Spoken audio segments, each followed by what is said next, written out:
Hi, this is Peyton with Girls Gone Right, and we have my friend Megan here with us today. How are you doing, Megan? Hey, I'm good. How are you? Thank you for I having me.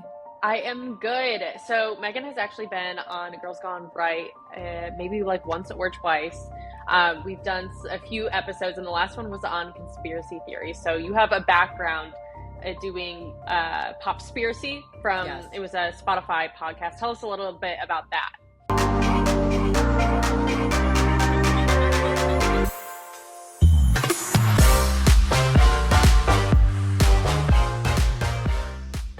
Yes. Well, again, thank you for always having me on. I love coming onto your show. Of course. And yeah, so I've always been into weird, I guess, history, facts, whatever, but during the pandemic, my friend Erin and I we're like, there's a lot of, the darker conspiracy theories going around. So we started to realize there's also a lot of pop culture conspiracy theories, like, is Tupac actually still alive? Is Kylie Jenner a clone? Like, really, there's ridiculous ones, like the birds aren't real movement. And we started posting on TikTok and grew like a significant following. And then Spotify picked it up as a podcast. So I spent about 2 years creating a podcast once a week called Popspiracy, talking about pop culture conspiracy theories.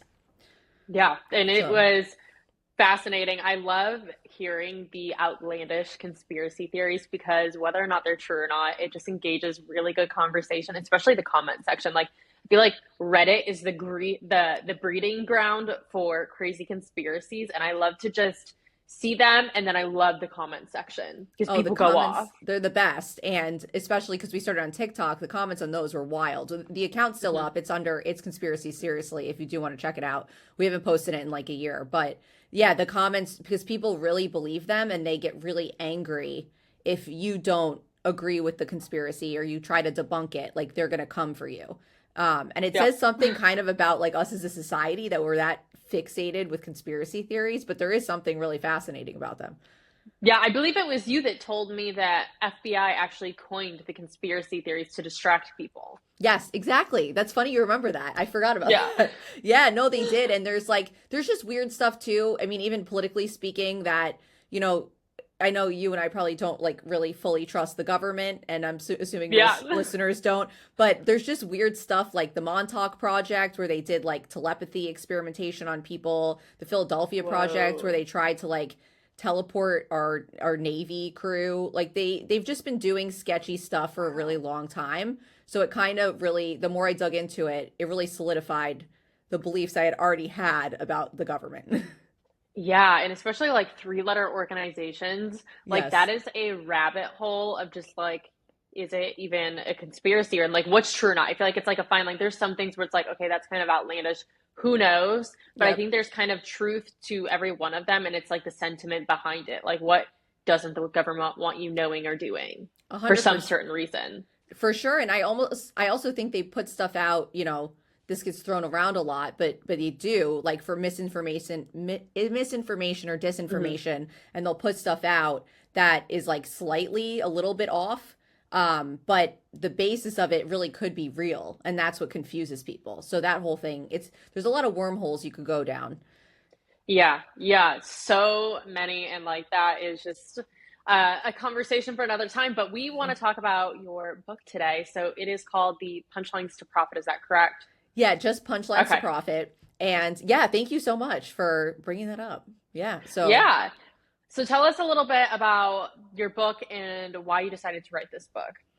okay, so I've always wanted to write a book since I like was came out of the womb. I just love reading and writing, and I used to write like short stories. I've written a few children's books, but never published them. And this kind of just was a perfect storm. I basically have always been a comedian. I was a comedian in LA for 10 years, and I still do stand up and create comedy sketches. But I also own a marketing and production company, and I basically was just like, I started to realize that a lot of our clients and a lot of the content I make, whether it's my sketches or even like my current podcast, it's called Megan Explores It All, but it's about, history, culture. I always throw comedy into it. And I just think it makes things a little more interesting. And I've noticed that for our clients, if they implement comedy into their content, they get more views. So the book is basically about how to create a revenue generating content strategy leveraging the power of comedy. So it could apply to any content creator, any business owner, any entrepreneur who's creating content. And it just shows you, even if you don't want to be super goofy, but just how to lighten up your content and make it stand out amidst like the never ending content stream that's online. Yeah, no, I think that's really important is like finding a way to make things stand out. And I went to school for marketing, and something that we studied Oh, was like yeah, so I I didn't kind of know that. like That's got, cool. yeah, Yeah. it's been very beneficial to what I'm doing now. Like I know a Yeah. lot of people don't end up in their careers or what they're do like what they got a degree in. So I'm glad I took that path because I felt like I was able to take a lot of that and actually use it. But something that we learned was just you have to be able to make someone feel something, whether that is a laugh or Hmm. something that is like has a lot of sentiment in it or is like heartwarming. And whether that's in a marketing campaign or if that's in your content that you're scrolling past on TikTok, you want someone to feel emotion and connected to that. I feel like some of the most memorable marketing campaigns you have felt something. What is that? Yep. It's like it's always the gum commercials that I feel like tell such a good story. I don't know why, but it's like a gum. They're selling gum, but they Gum. give you Yeah. a whole life story. It's like one of them, like where they always wrote on the wrappers, Yep. and it I've was seen like that. yeah, and it was like it told their whole relationship, and then it was like, will you like I love you, and then it was like, will you marry me? And it's like it's like this something that's like super sentimental, Yep. and you like it's that power that you like left in that 30 seconds or 60 seconds that they had your attention. They were able to captivate you and make you feel from nothing to something A and hundred change your mood. percent. That's So and no, I could tell you get it because that's literally like the power of brand is it's not a logo, it's not, the text they use, it's not the font, it's the feeling you get from a mhm, brand. Like I use in my book Nike, for example. You go to a Nike store anywhere in the world, you're gonna think athleticism. That's just what, or yeah. maybe like sweatshops in China. But originally you're gonna think about athleticism. Yeah. I love but that. it's 100%. You're completely right. And I've always resonated with commercials that have actually either been super sentimental, like you just said, or super Mhm. funny. And like one that changed my life was the Dollar Shave Club commercial. I don't know if you've seen it, Okay. but it's really funny. And I talk about that in my book too. But it's just, I started to notice over the years, I was like, yeah, everything I remember is either It's very, very sentimental or very, very funny. And mhm. either way, it's the opposite side of the same coin. It's evoking emotions, exactly like you said. Yeah. And yeah, it's like whether it's from one end to the next, another gum commercial that is like phenomenal. And I think it's probably like the same gum orbit or something. It's like, shut your, or it's like, you lit liquor. Like, remember, I forgot what it was, but like they're Which one going is back that? and forth and they're like, shut the front door, you lit liquor. Oh my gosh, I'm gonna have Oh, to they're like like find that. mixing up the words kind of. Yes, I think I Yeah. remember this. Yes. Yes, and it's like pay or like will you pay me in gum or something? And so Yes. like they just find these things that make it like very funny and then like for that reason like I'll never forget these commercials that I've seen like 20 years ago Yep, probably. exactly. Like literally like 15 to 20 years ago that I've seen these commercials because a lot of them are older but like you just see them and it is like you'll never forget it because it's like that punchline that Mhm. and it's also like that punchline is conveyed with something like how are they delivering it, it's like so funny and it's like now it's a punchline and people like use that punchline and now it's an inside joke like you'll watch a commercial with your friends and Exactly. you'll see something and it creates like this inside joke and community Community. within Yep. the brand. Yep. So that's A like a hundred very very percent. powerful thing. I Hey, love that you are writing a whole book on this because I feel like it's like it is something that it's like not just content, right? Like it can be marketing, it can be simply like anything that any aspect of your business this can be related to. no, it's true. I started teaching a an improv class to business owners and Oh, entrepreneurs. I nice. mean, yeah, it's business owners and entrepreneurs, really for anyone, but it's primarily that demographic. And even just using comedy to like get them out of their heads and be able to talk to people in like a more fluid, relaxed way. Like, you know what I Mhm. mean? Just really being able to connect with them. And I think, yeah, basically the whole book, it goes into every aspect of digital marketing and then it goes into how to infuse it with comedy, but it is establishing just authenticity and that emotional connection because we now there's not just, cable TV commercials. There's so much content online. So you have to do something that's going to stand out, especially if you're really trying to build a powerful brand.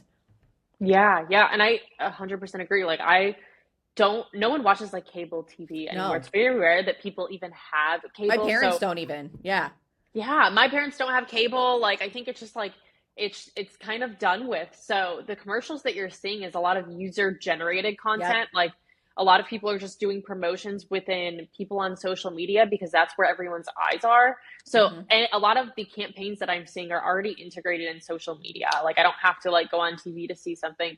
So I can't even tell you like the last time I actually like saw a commercial on TV because I just like I don't have that and like everything like Netflix there's no commercials you pay for No. to not have it. No, now it really is same. The only commercials I see are on social media, and also these big brands and companies, because they know Hmm. everyone's on social media, they're putting those, cable ads, even if they are running them on cable, on social media, because Hmm. that's where most of the eyes are now. Yeah, that's true. Like it's either like you're going to like have to see it on like I mean there are some spaces like Twitter where you will see like the paid ads section, but it's like Exactly. very few and far in between. But I think that's like great that you're doing that. And it's also like yeah, the comedic relief is not something that is just in content creating. It's not just in business. I think it's a how some people communicate, right? Like it creates authenticity. You're breaking the tension, which, I think a lot of people that it's a skill that has to be developed. For sure. And I'm super passionate about comedy. I like has saved my life on countless occasions. And I think it's super powerful. The next book I want to write is basically about the psychological benefits of comedy, which I get into a little Oh, I bit in my love book, that. but it really is powerful. And I talk about this in the book, but basically it's like drama makes you look at your flaws and your faults and kind of like cry about it and want to run away from yourself, whereas comedy can do the same exact thing while allowing you to laugh at yourself and then learn from yourself and embrace your imperfections. And I think there's something really powerful about that. Yeah. Oh my gosh. I love that you are doing something like that. I feel like Thank you. psychology, to me, like that is something that I'm just like so fascinated in because the Same. brain is insane. Like Same. it is so interesting to understand how the brain works and it kind of just demonstrates like why people's behaviors are the way that they are. Yep. And it's like you have to have a deep understanding as to like why people have this kind of behavior, especially in today's society. That is Oh the most yeah. fascinating thing is like why are people acting like this? And like why are people doing these things? It doesn't make sense, but like it does if you understand the deep psychology of it.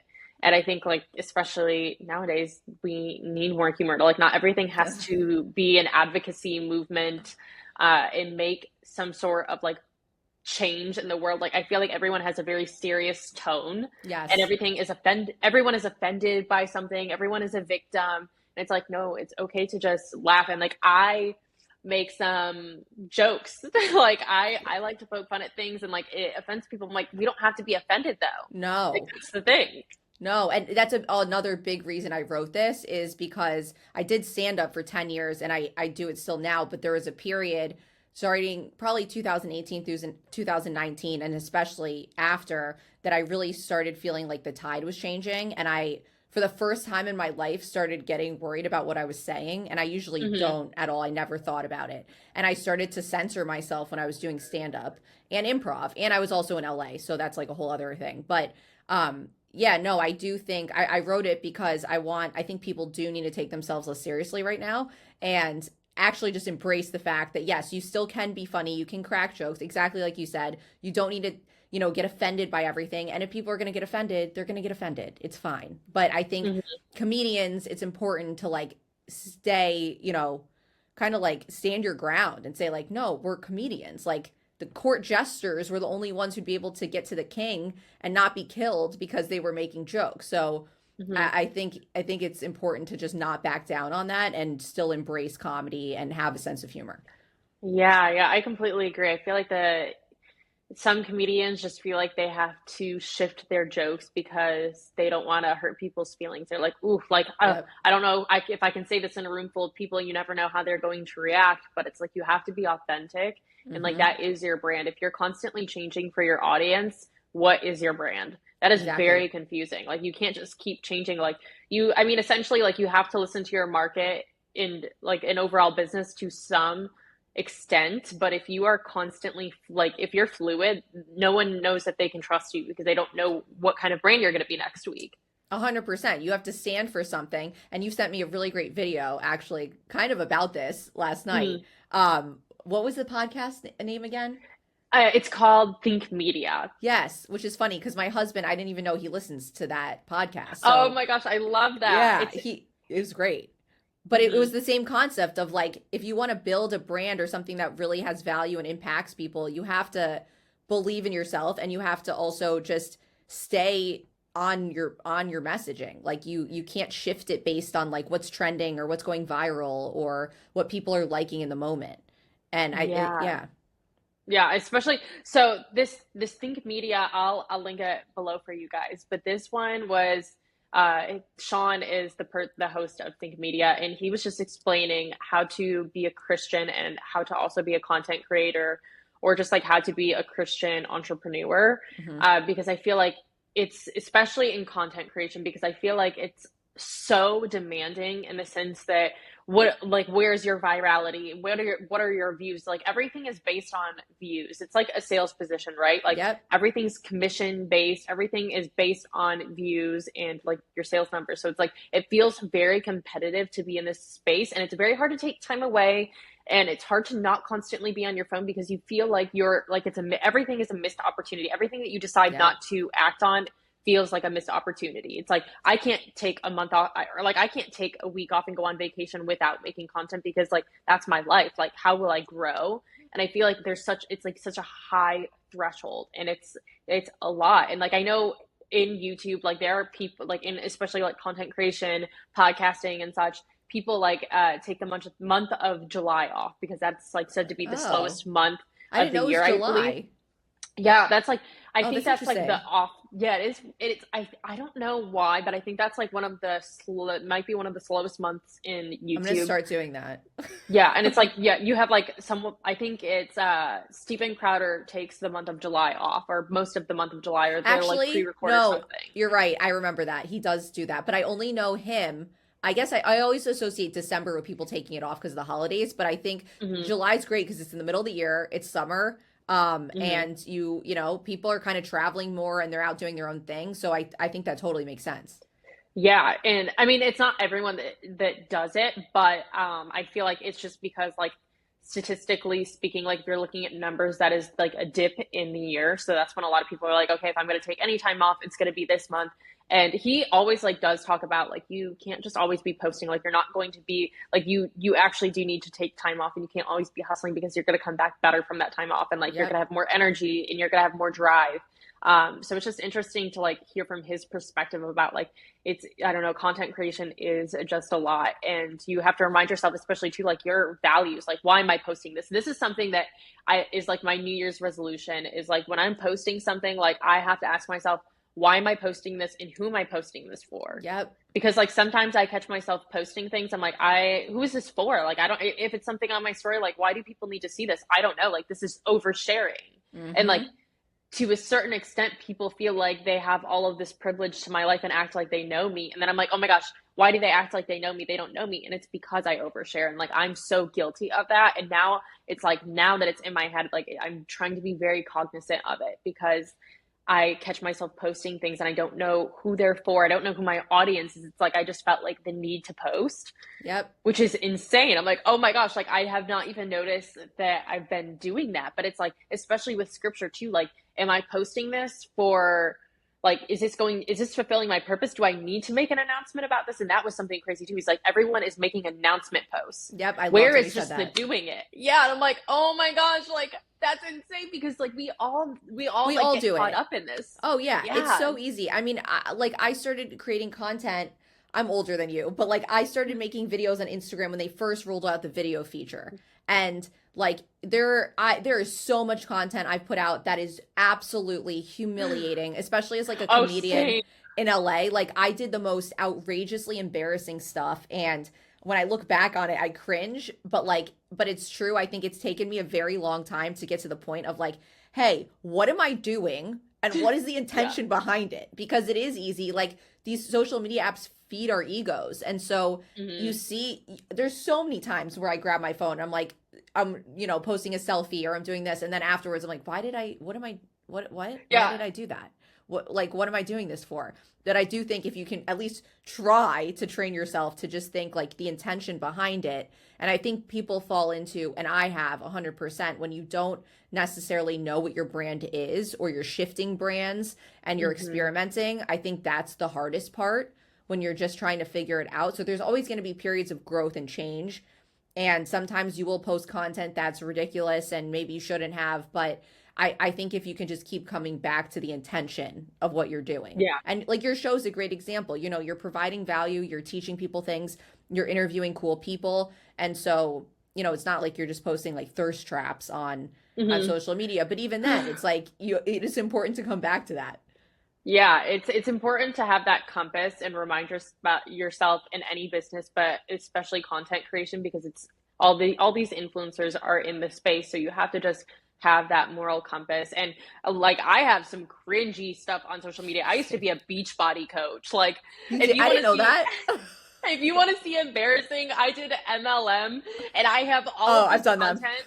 Oh my gosh, and I'm like, what am I doing? It's like me working out because I'm like trying to like coach other people, and it was like a disaster. Like, but it's taken me this long. I've been doing Girls Gone Right for over 2 years, and like that has been like after that, like I shifted my brand because like this is like what I want to be Yeah. pouring everything into. But it took a long time. It takes a long time to build a brand. Like a Such a brand long is time. like it's like a lifetime thing. Like It it's is. always going to be changing, but it takes so long to actually feel like you're in your zone and like you know exactly what you're doing. Like that takes a 100%. long time to build. So long, and I'm a very impatient person and I'm super hard on myself, but even with my comedy, like I've been doing comedy for I don't know, like 12 years now, and I don't have like I've seen people blow up and get millions of followers, but it's like I'm not going to stop because I love it. And then even Hmm. in terms of my other stuff I've done, like I did a conspiracy theory podcast. Like I'm not doing that now, but it was an evolution. And then from that comes a different idea and then a different brand. But you just have to stick to it and keep building, especially if you believe in it. Like once you have that idea, and it's a feeling, like you'll know, you're like, this is it, this is what I want to do. And you just Yeah. you just stick to it and try not to get distracted by, oh, this person's doing this, so I should start doing this because it's going Hmm. viral now. You're like being influenced by the world of influence. 100%. Like I'm guilty of it all the time. I see like a food blogger and I'm like, oh, should I start cooking food videos? And I'm like, I hate cooking. What am I talking about? You're like, oh, that looks aesthetically pleasing. Like, let me do ASMR of me cooking. And you're like, Literally. I don't know how to cook, but I'll do it. And Yes. I love what you said about like other people blowing up and it hasn't happened yet. And I feel like I mean, I see it like I have friends in this space and like it's so great to see them blow up. And I'm like, wow, like my TikTok gets shit views and like that's okay. But it's like it you have to really stay grounded and passionate because Yes. if you this is like you will know if you are not doing the right thing because when you do not blow up and things get hard, you will not want to do this anymore. Oh, You're gonna be like, well, you're gonna quit immediately. There's yes, no like there's no reason you're gonna want to stay, like at all. yeah, yeah. Like, so you have to make sure that you're doing something that you love because this has been a journey of like 2.5 years for me. And like the first 2 years got like no traction. It like was very, like, it was just small. And like, I was okay with that. It's not like I was like, oh, like, where are all the people? Like, I knew that like this was something that I was just doing because I was passionate about. Like, I wasn't doing it for like extreme fast growth. Like I was just doing it because it was something that I loved. And but it took literally 2 years for it to actually like significantly grow. Like this was the year of change. And like, I'm so grateful for that. But it took a really long time and it's like still not like it's like blown up, but I've seen other people in this space blown up. And it's just like, I mean, really, it is like consistency. And I feel like that Yep. always wins because like it also like if I almost gave up at the beginning of this year, like it was January.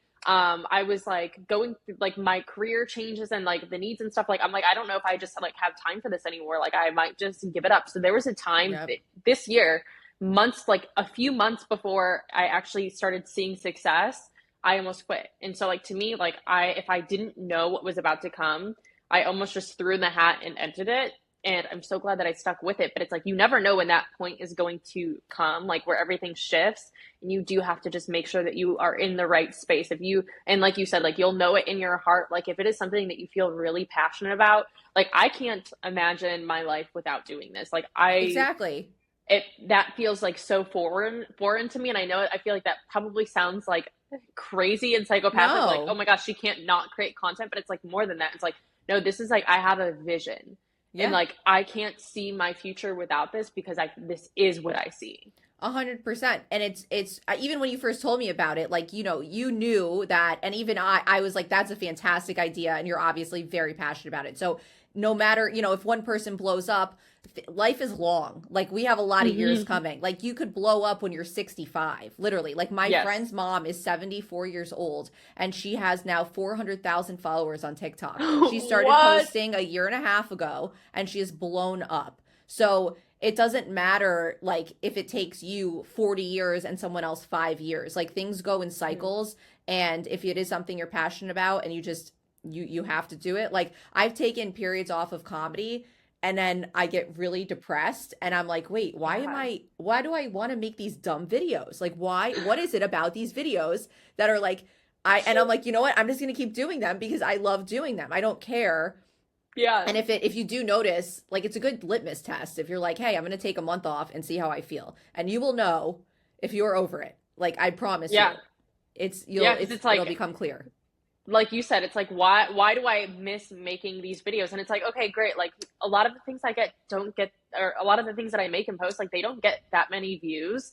And but at the end of the day, it's like, okay, but like I feel like I have to make this. And like Yeah.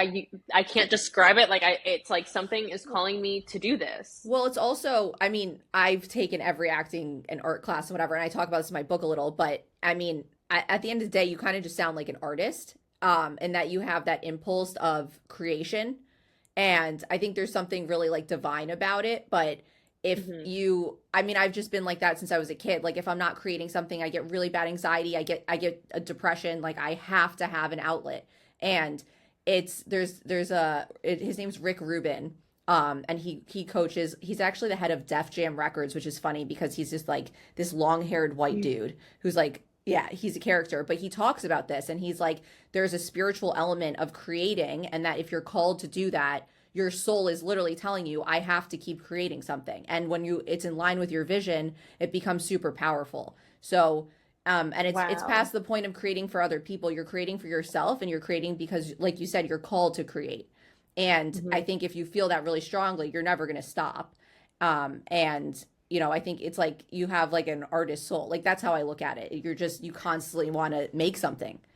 I love that. I've never heard that before, but I honestly I do feel like it is such a divine appointment. Like ever since like I was like I'm starting this brand and like committed to like the content creation, it was like never a moment of like I mean there has been times like I said like I almost quit at the beginning of this year because I'm like I don't know why I'm doing this and then I'm just like I but it's like at the same time I can't imagine my life without it, but at the end it's God has always opened doors for me and I fully believe in that. Like when I am doing the right thing and I'm walking in the path that God has designed for me, I know when I'm doing that and I know when I'm not. Like A when hundred I'm not percent. walking in God's path, everything is very difficult. Yep. I have a lot of like less opportunities and everything feels very hard and it's like I feel like I'm in close. Like this doesn't feel right. But when I'm walking in God's path, like everything feels easier. Like it Yep. feels like God is opening doors for me. And so like that's what I've experienced through doing this. And at the end, like I see something so much more. And it's like they always say that like no one understands, like everyone not or like everyone has sight, but not everyone has vision. And I love that I because it's love like that. not everyone's going to be able to see like, what you have like in store. Like what like when you see your brand, it's like this is like what I foresee in the next 20 years. And Yep. it's No, like, of okay, course. no one else is going to see that. It's like I have this thing and like this is what I want to happen. It's like you can like see it through like your lifespan.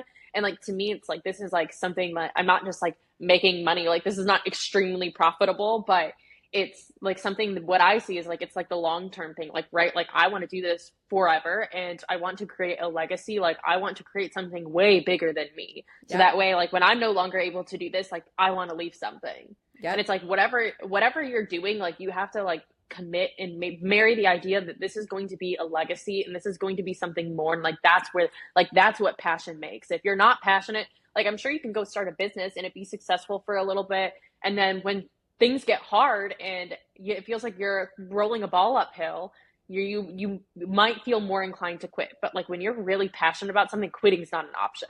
No, because you realize you either quit and what else are you going to do? You don't do nothing or you like that's it. I mean, it's kind of the same as being an entrepreneur and that, you're just it's just that mindset of like you're going to keep going. You want to keep creating. You want to keep yeah, you want to make something bigger than you, like you said. And I think that's like a super powerful concept. You should read I'm going to send you the name of Rick Rubin's book. I just read it and I don't Yeah. even remember the name of it. But he talks about this a lot from an artist perspective and I think it's fascinating.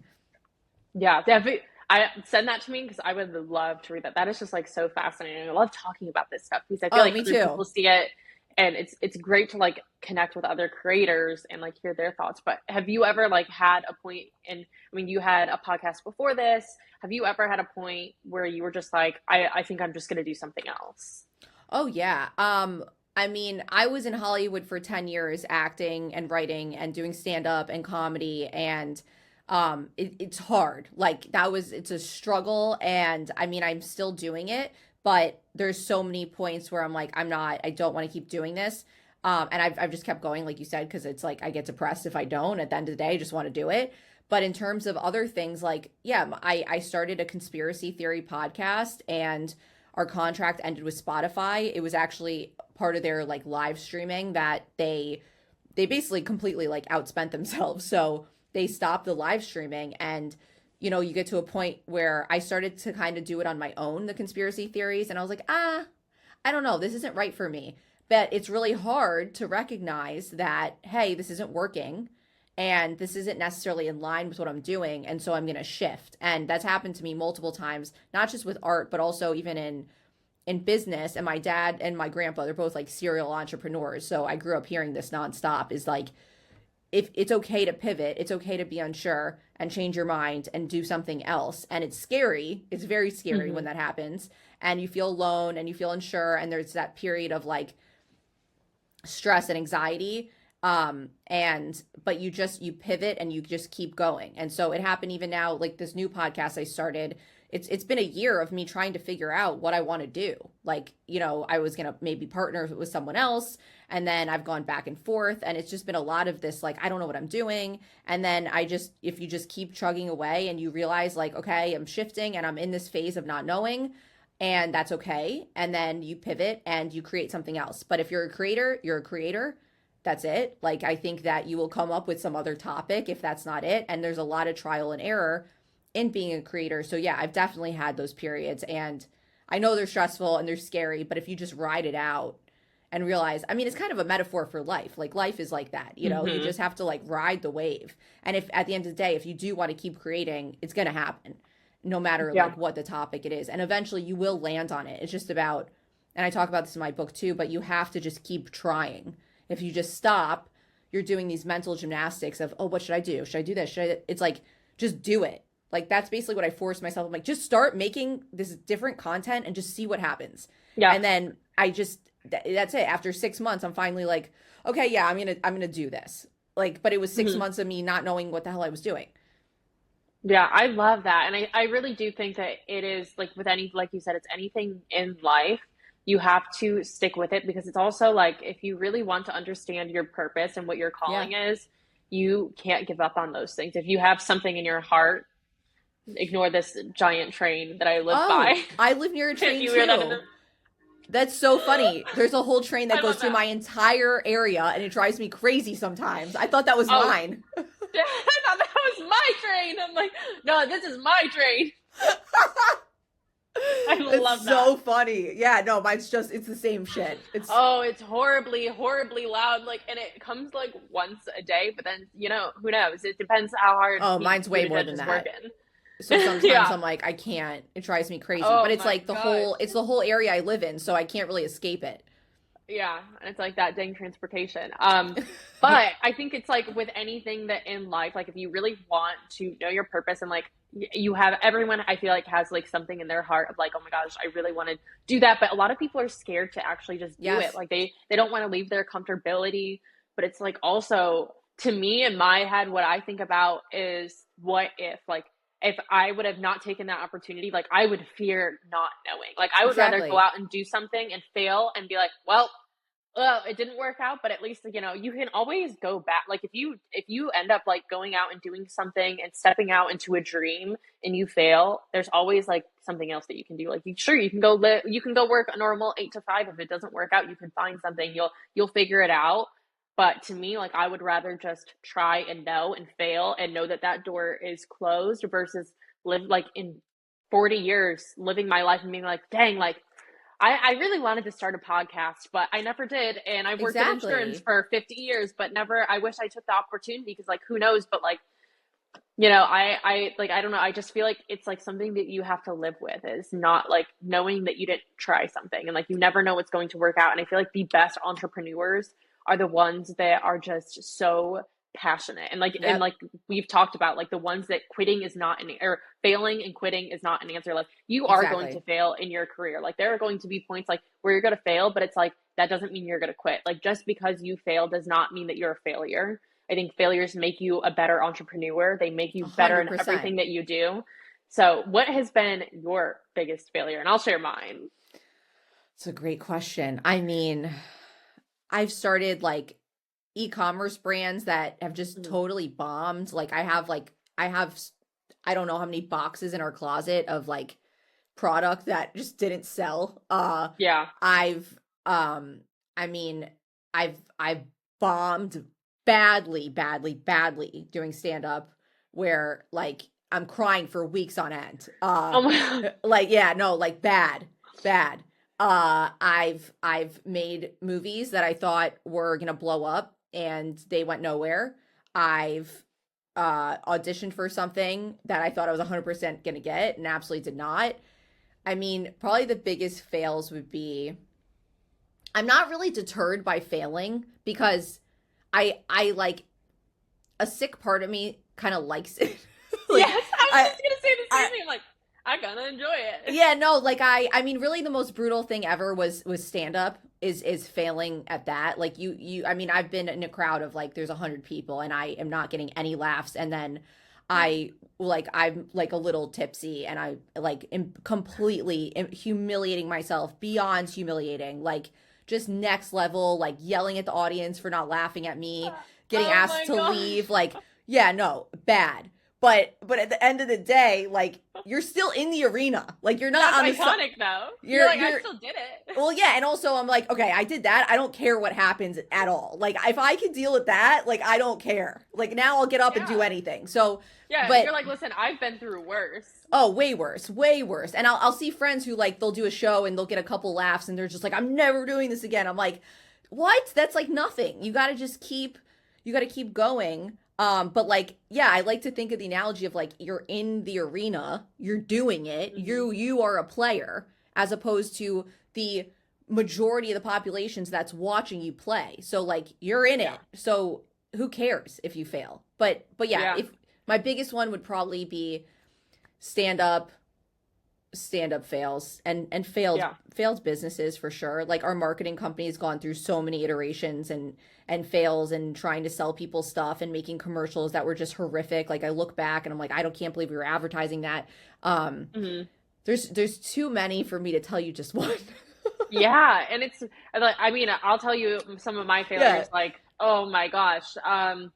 When I first started this podcasting thing, oh, I watched the first episode and I watched it recently and I was like, oh my God, who is that person? Why which is is she totally talking like normal. that? Yeah. Yeah, like that was weird of her to be like that. And so like I watched that and I'm like, ooh, it's cringy to watch. It was with Jason Miller and I think I actually took it down off YouTube just for like Oh, my I remember sanity. that from Getter, right? Oh, yes, and I was like, and it was like a Yeah. really weird, like I was talking in a really weird voice, and it wasn't my voice, and I was like, okay, that was a weird thing to go watch because I do not talk like that. It was really weird. So there was like that. That was like a very cringe thing that I look back on.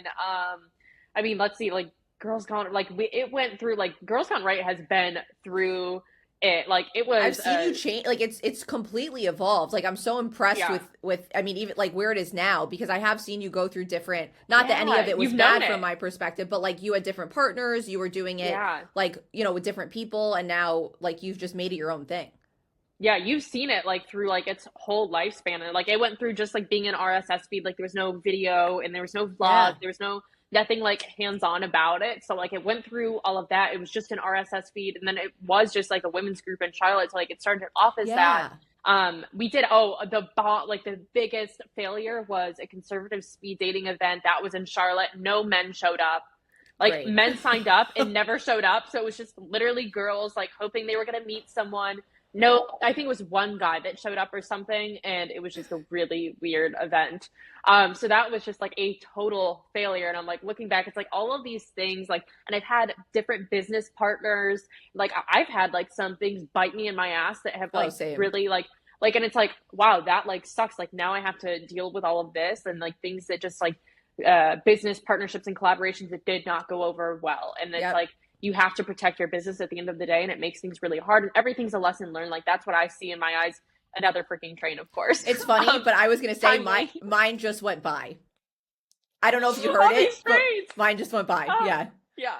But it's like everything that I have learned so far. Also, like there was, I mean, we still sell apparel, but like we tried, and that's just like that. That's a whole nother industry that like That's hard. I'm not equipped for that. I'm a content creator. I don't have time to like, it's like I'm going to do what I do best, and that is content creating. So like Yeah. I tried it out. I dipped my feet in. But it's just like, if again, like you have to go where you are talented. You can't just, it's like what do they say? It's like someone that is just like, you're doing something totally off brand. It's like someone that is like a nurse trying to do accounting. Like you're not good Yeah. at, like, why are Yeah. you trying to force yourself to do that? So I'm like, that's just like, it's not me. Like you need to stick to doing what you're good at. And that's like what I've been brought through. So like multiple business partners didn't work out. Conservative speed dating event that totally flunked. Like I mean, it went from like totally changing and shifting like just an RSS feed once a week and like mostly on Instagram to like fully being on YouTube. So it's like this business had seen so much, and like there's been interviews that I've bombed Oh, to same. that like that I'm like, whoa. I think like I have the bloopers up, so I'll just tell you about it. But since it's already posted, but we have Madison Cawthorn on the podcast, and I like Oh, the that I didn't know bloopers. that I was kept, cool. yeah, he it was like over the summer, and he's great. And like when we were first doing it, I kept saying, I would like introduce myself, or like, you know, hey, this is Peyton with the Girls Gone Right. But I would be like, hey, this is Madison. And I'm like, I don't know why. And like, we had to keep redoing it and redoing it. And it was like, I was so nervous because like, also like, it's someone that I've been following for so long. Like I've been Right. such a supporter of him. So it felt like unreal to be able to do this. So I think I was just so nervous. And Yeah. like, you could tell because like this whole interview, I'm like my mind is just like in so many different places, and like I was just nervous, but it was just so funny. So like I look back at all these things and I'm like, oh my gosh, like you just go, you develop and you change as a business. So like all of my failures, like I have definitely, you learn from them and you pick yourself back up and you move on. Like you really just can't get down over the losses too, because like there's going to be times in a business where you lose big time. Like you Oh, learn a yeah. very hard lesson, and it's like going to be hard to figure, like whether that's a financial loss or it's like something like where it hurts you emotionally to think about, or it's just like, you know, it bruises your ego. You're gonna say the wrong things on social media. You're gonna get bad comments. Maybe you have a bad perspective and you get facts wrong or something like that. And it's going to be a moment where you're like, wow, that I learned from that. And like sometimes you have to take a post down because maybe you didn't get something factually correct, or at least like what I'm doing, like you're not always going to be right, and some things are going to Yeah. be wrong, and like you're just going to learn. But yeah, it's just like you really have to learn how to pick yourself up from your losses, move on, and make it better. Like you really, I like look at everything that has happened in my business that has not been great, or like, you know, it's just been a sticky situation. I will look at that and analyze and be like, what did I do wrong here? Because like, what can I learn from this and apply it to the next time I cross this bridge? Like you Yep. really, and like that's how things develop, right? Like that's how everything develops. Like it's how businesses develop, it's how people develop. Like you need to reflect to make yourself better. For sure. And also every expert or every, you know, professional athlete, every successful business person, every billionaire, like they didn't start out, no one starts out doing well. Like everyone Yeah. embarrassed themselves. Everyone put out, you know, crappy content. Everyone did stuff that was cringy. Like you can't, if you're not, again, you're not playing the game. So like that's Hmm. just a given. Like when you start, you have to just be like, I'm going to be cringy. I'm going to fail. This is going to bomb. Like, I mean, you shouldn't tell yourself like this is going to bomb every time, but just know, like, especially if you're just starting something new, you have to give yourself time to develop. It's totally normal. And then like you said, you evolve. And even for instance, like your t-shirt making thing, like, okay, maybe it didn't do super well right now. Fast forward 10 Hmm. years, 2 years from now, your following's blowing up. You know how to go through that process. You learn something from it. You can take it and be like, hey, maybe I'll sell merchandise now. Like every fail Yeah. I've had, I've used to my benefit and have realized that it's weird. It's very divine. It feels like it's like a circle coming back. And it's like, oh, you learned that from, remember that? And now I already Hmm. have that knowledge, but I'm in a better spot, and so I'm going to take that knowledge and apply it to this, and you level Yeah. up. So even like from having crappy jobs in LA, like there's something I always picked up that I've now applied to. Oh, there's content creation, running a business, like interacting with people. It's always there's. I feel like everything happens for a reason, and especially along the path of developing your business, it's gonna pay off.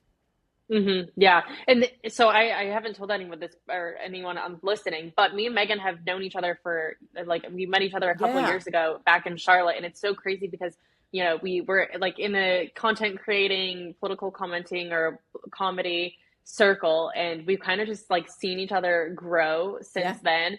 And it's just been so interesting because it's like, oh my gosh, like I see you out here do like brand shifting and growing and doing all of these things, and it's just so cool to be able to like see that growth like from the outside. And I just love that, like it like you said, like we all just like we cross paths here and there, and it's like yeah. so crazy because like it's even if like I like it wasn't intentional, like there are things in our circles like where we cross paths again, and I'm like, this is just so crazy. And like to me it's like, wow, like that's how you're like that's like another like I guess to me it's not a sign because I am like Christian and I believe that like God gives you these like things that like, okay, this is how you know that you're in the right place and it's a divine appointment.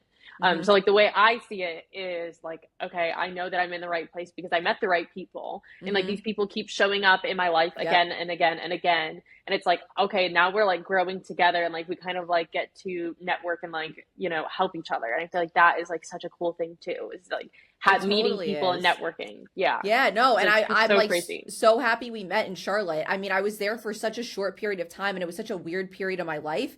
And at the end of the Hmm. day, like you're really the only person from Charlotte that I'm honored. I'm friends with, because we met, and it seems like, yeah, it seems very Yeah. divine, and we've kept connecting, and it's really cool that, I mean, I've like your stuff has been amazing. Like your brand is awesome, and you're like doing super well. And so I feel the same way about you, and I think, yeah, it's funny Oh. we keep running into the same people.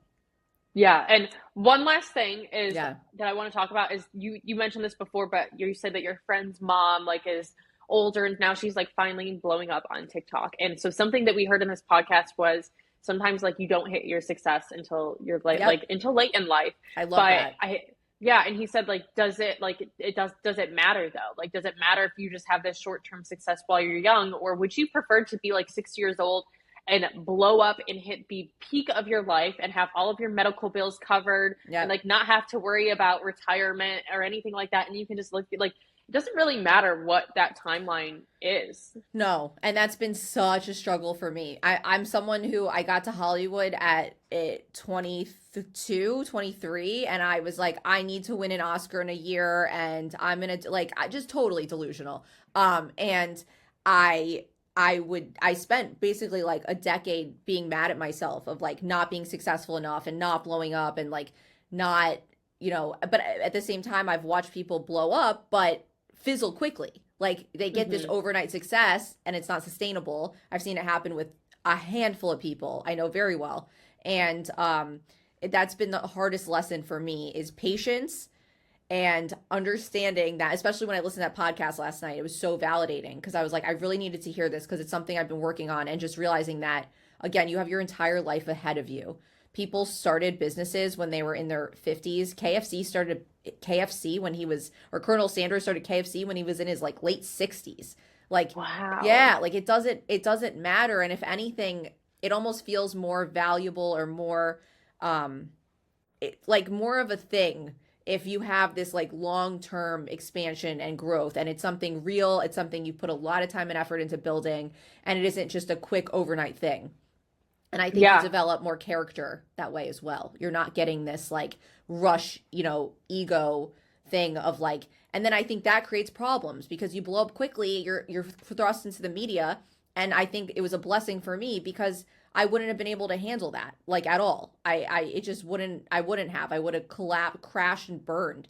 And so I think, yeah, patience is so key, and just realizing that there is no rush. You don't need to, wouldn't you rather like blow up in 10 years from now than blow up right now and it lasts for like 6 months, a year, and then you're over it and you're kind of lost? Like it's almost like a childhood star thing where Hmm. it's this, you get that young, and then the rest of your life, I mean, sure, you go on to other things, but there's something to be said about that really slow, steady growth. Yeah, and it's like your 15 minutes of fame could be Yeah. over. So it's like there is something to be said about that slow burn, and something that like now that you're talking about it, like the whole character thing, I remember him saying He that said like something about sometimes that. your character might not be ready for the kind of success that you want in this moment. And I'm like when he said that, I'm like, whoa, because Yep. like the lessons that I have learned in the past 12 months of my life have been very, very hard. Like I've had to like I mean it was just a big character building year for me because I've spent a lot more time collaborating and meeting people, and like my biggest thing that I have had to learn in a very like in multiple circumstances was that you can't trust everybody, and like I give Oh, everyone blind trust, and like I'll just like meet someone and I'm I like, could oh write a my book gosh, like about this. yeah, I'm like, he's so nice. Let's have him on the podcast. And like they turn around and they have it out for me. Like they're Oh, trying, like it's like that. I'm like, I would have never expected that, like because I yep. just trusted you and I thought they were so nice. And like I'm very naive when it comes to that sense. And I had to learn that in a very over the course of this past year. And for me, like if I would have had success before all of those lessons learned, like who knows, like I'm just trusting way too many people, and I've had to learn that you need to keep your like bring back that circle. Not everyone is your friend. You Mm-hmm. don't like you can be nice to everyone, but don't give everyone trust. Don't give everyone like don't overshare with them. Like don't let them like necessarily in, and that's not a bad thing. It's like me protecting No. myself, my brand, my business. You have to be able to do that and reel that in. And that is something that like I just think that everyone is so so nice. And like I'll have to like call my friend Rachel and be like, oh my gosh, Rachel. And like Rachel's like, no, like you like there's like you're looking at it, like you think they're so nice, but like that's not it. Like, have you looked at it from this perspective? And I'm like, oh no. So it's like such a good lesson that I've had. Like it was a really I've had to learn it in multiple circumstances over and over again this past year. But like that was like my thing is like if I would have just gotten that success without learning all of those things, I would not have been able to handle that success, and it would have Yep. crumbled very, very fast because I just trusted absolutely everyone. And I think everyone's so nice. So like I'm glad that I've learned that. And I think that is like such a good thing is like all of these struggles and things that you are doing to grow your business, like maybe you're just not ready for that kind of success yet, even though you may want it. The things Yep. that you are going to learn while when you're failing and you're trying to build this, those things will help you manage that success. 100%. And the trusting people thing, I could write a novel. I could write 15 novels on that.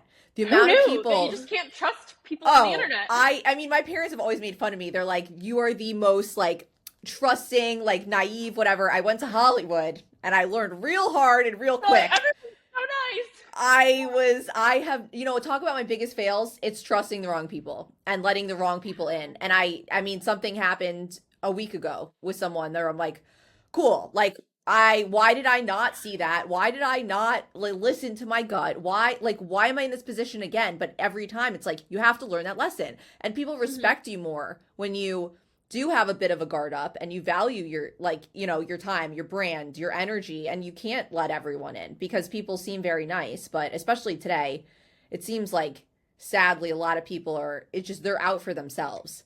Yeah, they put on like a front, and like that's my thing is like I mean we've had people on the podcast like where they've taken our footage Oh, and like especially like our like they'll clip it up and like turn around and make it sound very mean. Like they'll clip it up and like clip things out so like what I'm saying is not what I actually said. So I've ooh, had that happen, and I was like scrolling and I was like or like he posted it and it was a reel and it was very like I'm like I saw it and I'm like oh my gosh, like that is not what I said. And I'm like, take that, like, what are you oh, doing? that's Take that down. awful. And at first I was like, me, I was like, hey, I saw that reel. Didn't really appreciate it. Do you think Yep. you could take that down? And my business partner at the time was like, you will take that shit down. Like I own this video footage. Like this is like copyrighted to us. Yeah. If you don't take this down, we will get legal involved. And I'm like, yeah, like whatever she said. And I'm like still trying to be nice, but I'm like, I saw it and it was like, oh my gosh, I don't even, it was like something about like a red flag clip that we did, and they're like basically saying that like she's a red flag for this, and I'm like, it attacked me, and I'm like, Oh, I'd be so oh wow. pissed. I'm like, whoa. And then like, the lesson learned was like, I will watermark everything Yes, that I give yes. out to people now, because basically what like they were doing was like clipping it up, making it look bad. So like now, like, I mean, we own like whatever, like, I guess is like shot with like our camera and stuff. Like we own that. So like we Right. have the right to ask for it to be taken down, but like, and then it's like clipped up and they'll like use it for their own footage or something. So it's like people have, you don't know people's intentions. So like my lesson from that was like watermark everything, get people to sign paperwork if it's someone that you don't already know, A that you haven't done 100%. business with. Yes. Like that's like such a good lesson. But after seeing that one, I was like, wow, that was a lesson learned. And it was Yep. just like, some random person that I didn't know was a friend of a friend that was like, they'd love to like come on your podcast and talk. I'm like, oh my gosh. And like my thought the entire podcast was like, they are so nice. And like, Oh, the I whole do the time I same was just thing. like thinking, I'm like, wow. And like, and my friend like afterwards was like, wow, that was like, I don't trust him. And I'm like, in my head, I'm like, whoa, like I Like, that thought was he was so sweet. fantastic. Yeah. Yeah, I'm like, he's so genuine. And my friend was like, no, he's fake. And I'm like, oh my, and I'm over here and it's just like, I always just like, I don't look for the bad in anyone. I don't and, like, either. I need like, and it's not like you need to, but you do just need to be like, okay, I can't trust them. So like, that was like something that I learned that was just. Well, no, and it is a gift. Like, I don't, and you don't want to harden yourself too much, because I think it's very rare to be screwed over and still stay like a kind person. Mm-hmm. It is like, that's Me like been screwed over again and again and again. Oh, I'm same. Like, ready for the next. Can't wait. But like, yeah, no, if you can learn from it and you're like, all right, this isn't happening again, I can still be a kind person, but like, God. also don't screw with me. Like, you know what I mean? Yeah. It's that golden retriever energy. I feel like we have that. It's like, oh, like I just want to just be nice to everyone. But that is like my goal this year, is to like not like be careful with what I'm posting on social media, make sure it has the right intentions, and also like do not be like too much golden retriever, because I have that 100%. Really bad habit. And like I think people smell that out too. Like I've noticed that people, they're like, oh my gosh, she's so nice. Like, and like they think that I'm naive or something, so they'll take advantage of me. But I'm like, listen, like I'm nice, but I'm not stupid. There's a difference. Like, same. I know. Yeah, I'm like I'm nice to you, and like I wanna like expect the best, and I wanna like champion you, but also like I'm not stupid. So like don't get like, they think that they can take advantage and then I'm not gonna know because I'm some idiot. I'm like, no, I'm not an idiot. I'm just nice. That's the thing, is that's why it is a bit of a superpower. Like if you are aware but you're very kind and you can see through stuff, like that is very, very hard to do. So if you can harness the energy of like, okay, I still need to protect myself, but I can be kind and also see through whatever you're pulling, like that's hard to do. And I think it's, I'd rather be like that than someone who is just miserable and always, I mean, I dealt with that in LA a lot. Just people who are just they always expect the worst. They always assume the worst about someone, and they're ruthless, and it ruins relationships. It burns bridges. So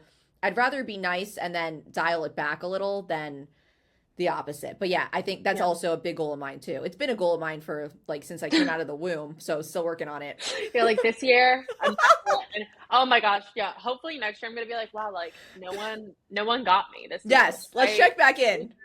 Yeah, and honestly, like I would much rather be the person getting screwed over than screwing someone over. Like I'd rather just be like, well, that one didn't work out, so like I'd rather be on this end. So I'm because that person has to like live with that, and that's gonna come back eventually, even if it's in years from now. Like it's gonna come back. Yeah, and like what we have to live with the fact that we are just nice. And exactly. Someone took advantage of that. Exactly. Like okay, that's not my it's not necessarily my fault. So like I can much easier live with the fact that we are just too nice. Yeah. And too trusting. Than not trusting at all or screwing people over. We're not doing it anymore. We're putting our foot down. No, this is it. Whoever's watching this will come for you. I'm gonna get me like cracking my knuckles. I'm like, yeah, I'm taking shit seriously this year. And then like one person, you wanna screw? Yeah, no one's screwing me over. You're not gonna talk shit about me. No, and clip things up and make me look bad. We're done with that. And I'm that's also my Karen voice. Yes, and also that's a really shady move though. Like that's never happened to me. That's pretty next level. Yeah, I honestly like I thought it was kind of funny, but like my friend was like, "That's not fun." I was like, "Okay, it's not funny."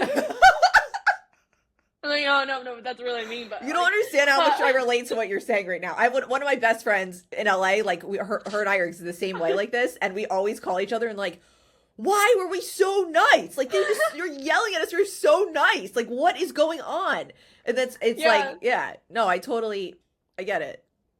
Yeah, I would like literally scroll past like someone roasting me on the internet. I'm like, oh my gosh, it's so funny. And then I'm like, no, like you're not doing that to me. Like I'm drawing the line. Exactly. I'm harnessing that this year. I feel like I need that's Same. something that I need to. I'm gonna read a book on that. Like There's next third book is how to draw a line I love that. and how There's to establish it. I should write that. I have a lot of experience not doing that, so maybe it'd be good. Yeah. Yeah, it's like how to draw the line and say. I've been also like saying no a lot this year too. I actually said no today. I never say no, and it's like that's like, and I sometimes You I have just to. do it for fun. Yeah, No, I do it for fun now. that was a huge lesson for me for the past 3 years. I'm someone who says yes to everything. And Hmm. it's hard. Like at first I like started to feel bad and I questioned things but now I'm like, no, if you can get through the initial stages and you just keep saying no to things that you not everything, but things you don't want to do or Yeah, you don't feel comfortable with, you start feeling more and more empowered. And you're yeah, like, oh wait, okay, I don't need to jump at every little thing. yeah. Like I'm my You're own like, person. Yeah, no, yeah, exactly. no. I've been practicing saying no, which seems so silly, but I'm like, I have to like practice it No. on the little things. Like I went to like some putt putting place, and they were like, "Can you give us like your date of birth?" And I was like, "No, Yeah, good. I don't want to. I don't want to." Yeah. And then I was like, "Yeah, what do you I think know you're about like, oh wait, that that?" felt good. Yeah. What do you yeah. And they're like, "No." It's like, mm-mm. Like No. I don't have to actually, and I know it. I don't have to give putt check my date of No. birth and my email address. I'm not signing up for whatever this is. Like Yeah, it's good like for the little things. you. Are just yeah. I'm just starting to say no here and there. And like someone asked me to like do some like model and some photo shoot tomorrow. I was like, I don't have the time. And like someone asked me, and I was like, oh my gosh, like I don't know how much. I don't have time for a photo shoot tomorrow. Like, hey, that's not gonna fit in my schedule. And I felt so bad. I was like, wow, how can I rework my day to like fit this? I don't even know these No. people. I don't even know what's No. happening. But then I was like, you know what? No, thank you. No. Like, no, thank you. I'm gonna put no, thank you. No, thank If it's you. business, yeah. I'm like, Exactly. no, think if that's okay with you. No, thank you, period. No. Yeah. So that's just like Yeah. also add that into the New Year's resolution. I Practice love saying that. no. I'm working on the Yeah. same thing. So we could check back in from a year from now and Yeah. we'll be on Yeah. it. Yeah. Yeah. No one screwed us over. We're like, oh yeah, like I say no all the time. I know. Now we like swung the opposite way where it's like, all right, chill a little. Yeah. We got crazy with the no's. It's like no, period. That's it. Yep. Like not No. no, thank you. It's just like No. mm-mm. No. You're not even getting an answer. Yeah. Exactly. So. No. I love this for us. I'm glad you said yes to this though. Of So course. I will always say thank yes God. to this. And I love talking to you. And I love your show. And thank you Thank as always you. for having me on. I'm down to come on Yeah, anytime. of And course. you need to come on my podcast now. Oh yes, Yeah, that would be okay. amazing. I Yay. would love that. So what date does your book officially come out? Do you have a date I yet? so it's February 15th.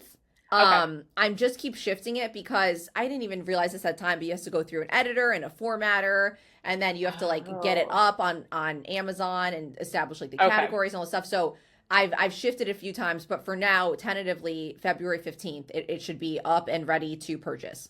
And I will send Okay, you a copy. awesome. Yes. Oh my gosh, I cannot wait to read it. So whenever it's out, I'll share it with y'all and Thank you so make much, sure that we Peyton. have the links everywhere. Thank you so much for coming on, Of and course. we'll definitely have you on again soon. Thank you. Thank you.